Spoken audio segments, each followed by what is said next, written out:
Welcome to SouthPod, the first and foremost podcast created to tell the true story of tech innovation in the American South. SouthPod is hosted by John Yarian and Stanfield Gray and produced by Dig South Tech Media. Dig South Tech Media is the South's tech hub, the place where leading global brands connect with the most scalable startups. Visit us at digsouth.com and follow us on social media at DigSouth. The following episode features Abby Leibowitz, the CEO of Call Experts. Now let's dig into SouthPod with Abby Leibowitz.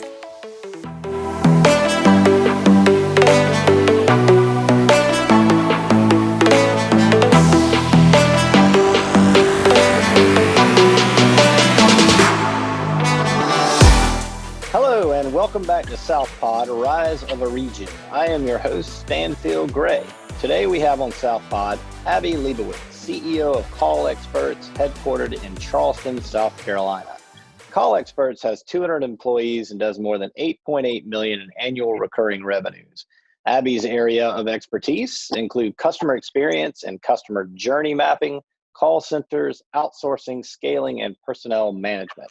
Full disclosure, Call Experts is a sponsor of Dig South Tech Summit and a member of Dig Nation, the South's tech tribe. Since joining Call Experts in 2006, Abby has built and transformed the company into an international corporation. Her most recent work includes developing solutions for customer experience mapping in relation to customer digital journeys, focusing on AI and automation. And now, some of the good stuff. For 7 years, Call Experts has made Inc. magazine's 5,000 list of America's fastest growing companies. In 2019, Abby was named by Charleston Business Magazine, Greenville Business Magazine, and Columbia Business Magazine as one of the top women in business for South Carolina for 2019. She was also honored as one of the best and brightest 35 and under by Charleston Business Magazine. Abby is a member of the Canadian Call Management Association and the Association of Teleservices International. Under Abby's leadership, Call Experts received the Award of Excellence by both organizations for several consecutive years. She is a native of Charleston, South Carolina, and in her words, has two perfect children, ages 5 and 7. So, Abby, welcome to SouthPod today. Hello, glad to be here. Thanks for joining us. You know, this is obviously a super critical time for businesses, both large and small, as well as the greater U.S. and global economies. I think it's safe to say that we are in the midst of a pandemic and a crisis and emergency unlike anything we have ever seen before in the U.S. So how are you, Abby, and Call Experts holding up during this? What are some of the adjustments you've been forced to make during the quarantine? So it's definitely an interesting time. It has been, we've been fortunate that we are used to dealing with emergencies. So we're used to having to do things quickly, already staying open, having backup plan after backup plan. So always when you execute those plans, you find out things you didn't think about before. But we were able to move our entire workforce remote in just a matter of about 72 hours. And we've been working remotely since then. And we're just all feel very grateful to have jobs and be able to provide a service that people still need. So I know that's not the case for many right now. A lot of people are struggling with this. So we just feel grateful and are just adjusting to do what we can in this new environment.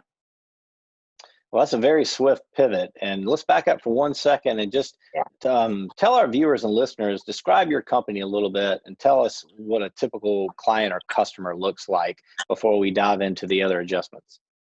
Sure. So we are a customer experience and customer service outsourcing company. So other companies rely on us to do their business communications. It could be internal or external. So they're using us so that they can focus on their core business, and they use us to manage the communications, typically phone calls, sometimes email or chat or other features. Also typically with live human agents and people answering, but now a lot more into automated and different AI solutions. So we're used to supplement businesses as a service so that they can focus on their core competencies, and we're handling the whole customer experience communication piece. So our customers huge range of different types of customers in all industries. So we're serving home service providers, people who are handymen in and out of the home, or we're servicing the local colleges, we're servicing national federal government contracts, we're servicing DNR agencies, so all hospitals, all sorts of things like that. So you're sourcing a lot of people that are on the front lines of the pandemic and are dealing with this emergency in a critical way. Has that changed your approach with the team into, discussing maybe how the scripts might evolve, how your interaction with people changes just based on the current reality?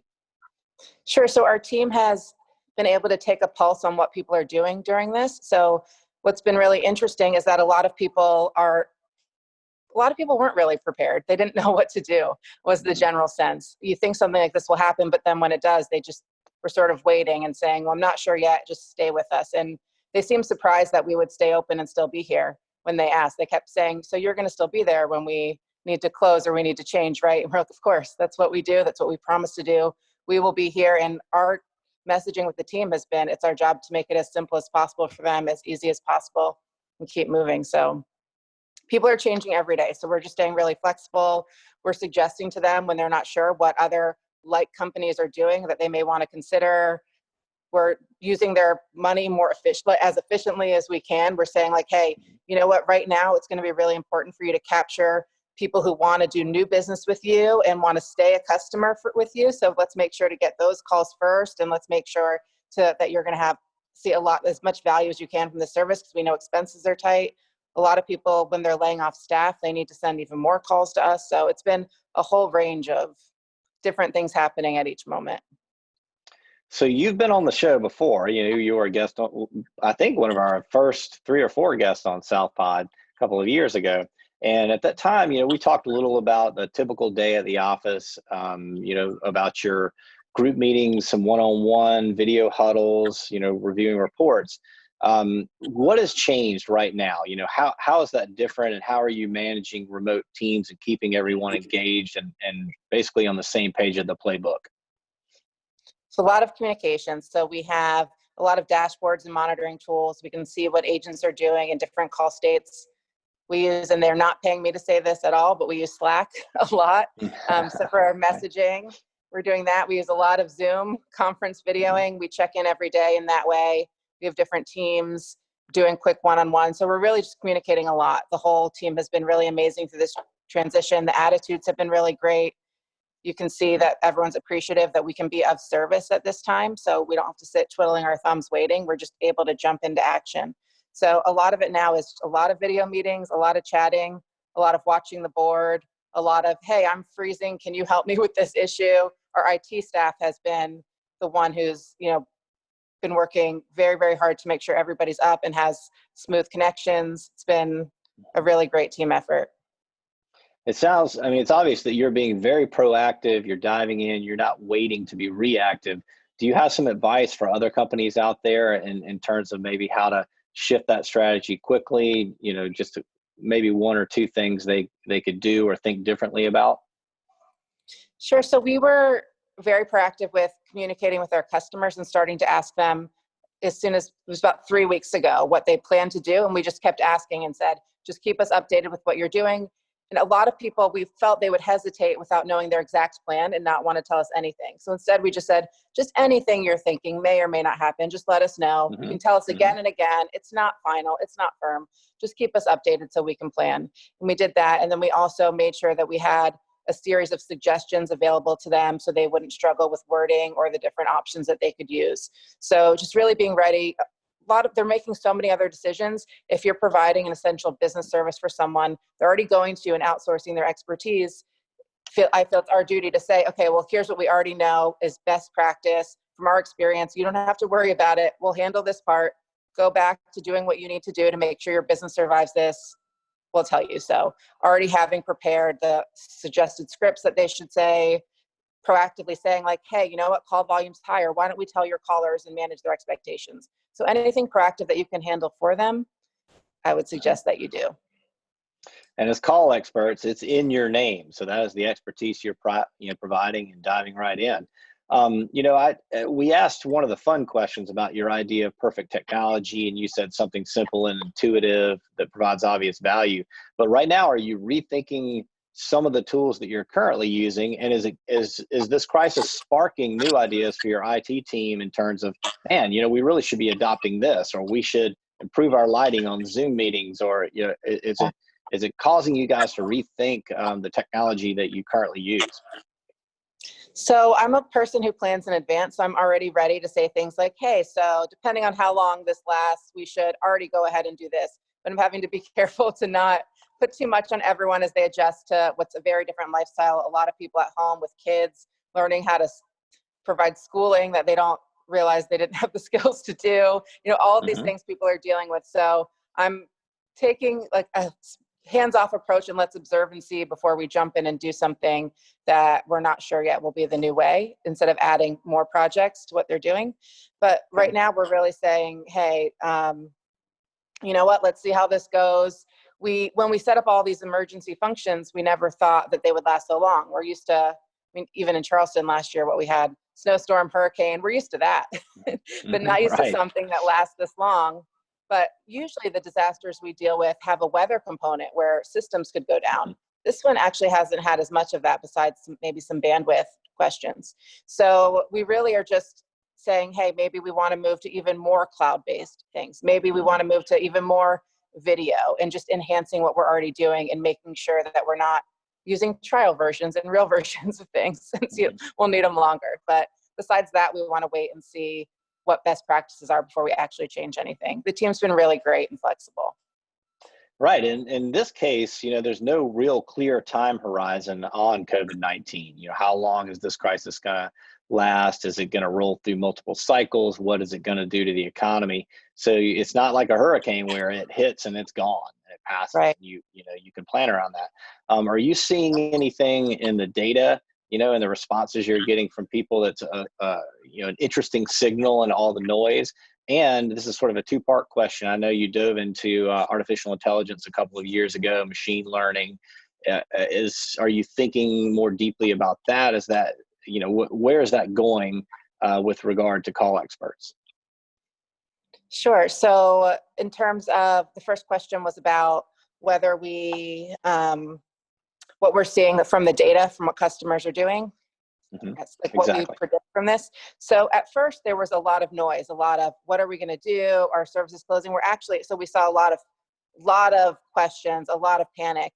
And now people are sort of just not as frantic. Things have slowed down really the last 2 days. I think people are settling into this new normal for a while, just assuming they'll be this way. One thing that we did with our staff is, from the first day that we said, hey, as of this date, you're going to be remote, we did go ahead and say, this isn't a day-by-day thing. This is going to be planned to be this way, at least through the date we gave at first was April 24th, knowing that date was very likely to be pushed further back than that, so that they didn't feel like, hey, this is just 1 week and I'm just going to Band-Aid things together, duct tape things together. So they really could say, what would this look like for me to really successfully provide this service in a quality way for a longer period? Again, knowing we're likely to push that back again very soon.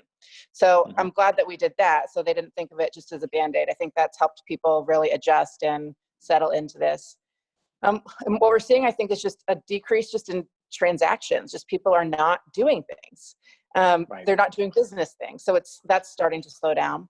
And then the other question about technology, we're just saying that people are really going to need to be really efficient with how they're spending money. So I think even more than before, anything they can do to be more lean, to do the automated services instead of the live human services. And really, if you can do it with a machine, they're going to try to do it with a machine and not with a human. So being very prepared for that. So we offer the automated services along with it. And we are offering that as an alternative, because a lot of times they're getting the same results, and then they're not having to spend as much to keep things going. They're still getting the data that they need. So a big transition to automated service, which is, it's interesting. It's a direction we've been going anyway. And the plans of having a very mobile workforce, those are all directions that a lot of customer service companies were going in anyway. And this is just sort of sped up that by just tenfold. Just said, okay, well, this was our 2-year plan. Now it's our 2-week plan. Let's just do it. And so exactly. I mean, that's what we're seeing at Dig South too, is just a dramatic acceleration of a lot of things people were already doing. I mean, we work with technology focused companies, digital first companies. We launched our Dig Nation membership about 6 months ago, and you and Call Experts are, part of that tech tribe. We are crowdsourcing this week, especially, being proactive, asking people 2 primary questions. And I know you picked up on this from the LinkedIn post, and that resulted in this great podcast today. So, it's working, and we want to get that out further. But question number one is, what are your needs right now? What is something that the not necessarily just Dig South, but the greater community, I'm speaking for the tribe, what could they help with? What are you looking for? That's question number one. And question number two is, what can you offer? What is the thing that Call Experts has right now, the capability to share and to help someone's business thrive during a very critical time? So I would say in terms of what we need, we just want to know what our customers want or potential customers want. Like, what would really be the most helpful right now? What do you need us to take over so that you can focus on the things that you do best? I mean, whether it is a manufacturing company that's had to lay off workers, needs to communicate with existing staff about when and how to report to work, update them if they're in the essential services category. There's all these things that are happening as executives scramble to communicate with their team. So understanding what they really need in that, so that we make sure we're spending our time developing what's going to help them the most, because we're a supplemental help service. We're a service that exists to help other companies succeed. So we want to know how we can help them most so that we spend the time best for them. And then what we can, so the first thing is, what we want to know is just tell us how we can help. And then what we really need is just that information on, how we can help, and for people to say like, hey, you know what, let me be open to letting someone else manage this piece so that I can work on what I was going to do. And we really hope that, with all the different stimulus packages and the things that are happening out there, that people who are given an opportunity to work and keep the economy going, that they choose to do so, because we do have jobs available, we have work available, and I just really hope that people take advantage of it, of doing that instead of not working right now. And, I think we just all need to keep working and doing what we can. And a big thing is, I think what we've learned through this, we've always been a company that has been forced to be flexible, and we take pride in our ability to change quickly and adjust for a customer. I mean, one call can be very different than the next call. You're giving a different brand experience, you're giving a different message. And I think that flexibility has really enabled us to survive. So, and through many things, I mean, it's been 40 years in business, and we've been through different recessions and different challenging times before, but our ability to adapt to change and adapt to change quickly and look for there's different opportunities now than there were before. So we just want to make sure we're meeting the needs of what's out there. And that's really been a great insight through all this. Like, all those changes, all that practice of, turning on a dime really is helpful in times like this. And how would you compare this crisis? So, just looking back over that 40-year horizon, that 40-year timeline, I should say, this is a different animal. It's obviously very unique. Are you seeing any parallels to anything else? It's a combination. The business is shifting. So in past recessions, we would see certain less essential services would go out of business, but then the essential services would grow, and then they would change and get leaner and more efficient with what they were doing. And I'm starting to see that again this time, just in more extremes and over a longer period of time. So I think that's what's going to happen. So the essential services and even more essential services seem that they'll come out of this. The non-essential services, sort of, those are, definitely struggling. And I think it's just going to be a moving of resources again. So. Well, South Pod is a podcast about the region, that focuses on the South and how it's evolving and changing.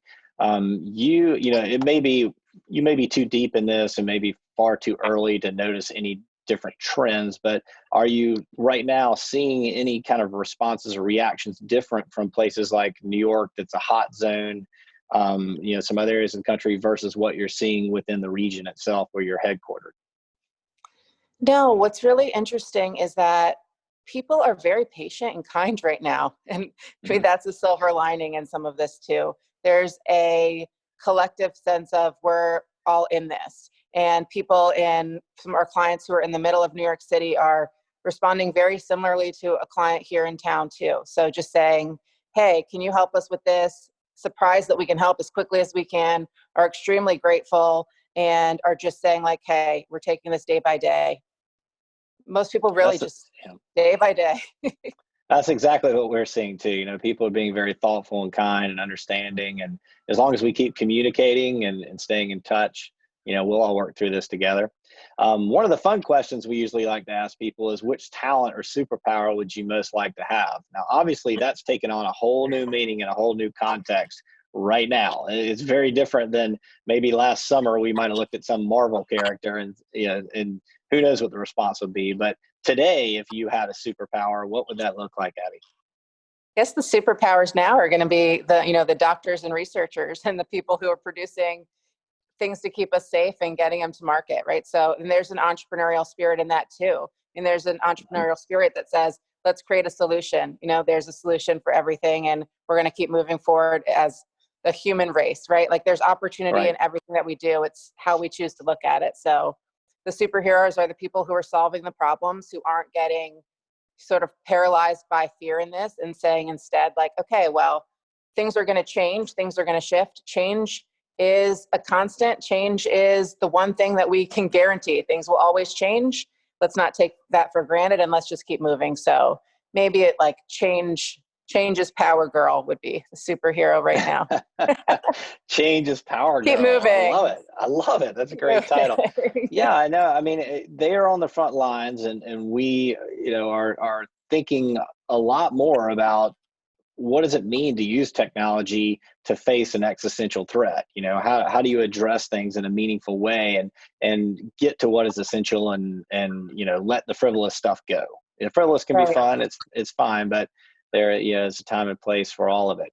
Well, today we're really honored to have Abby Leibowitz, CEO of Call Experts, on South Pod. We know that you are super busy. You're running an important operation that's helping people handle their business and kind of manage their way through this COVID pandemic. So thank you so much for being with us today. Sure. It's my pleasure to be here. Yeah. Thank you. And then I forgot to ask, of course, how can people get in touch with you, with Call Experts, some of the positions you have open? What's the best way to find you? So yeah, we're hiring right now. We're providing as many opportunities as we can.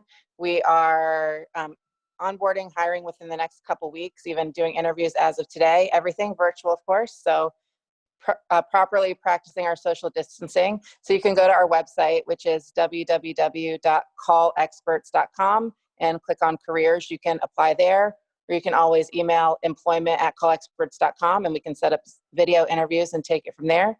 And we also, if anyone needs help with an automated service or any sort of customer support, if you're having to minimize, streamline communications, we are here. So, and I'm happy to help you. Anyone who just wants advice, not even signing up for the service, just how can they manage and talk to their customers right now, I'm available. I'd be learning from you too. So please don't hesitate to reach out, not just for an account. Let's learn from each other. Abby Leibowitz, CEO of Call Experts. I'm Stanfield Gray, your host of South Pod, signing off.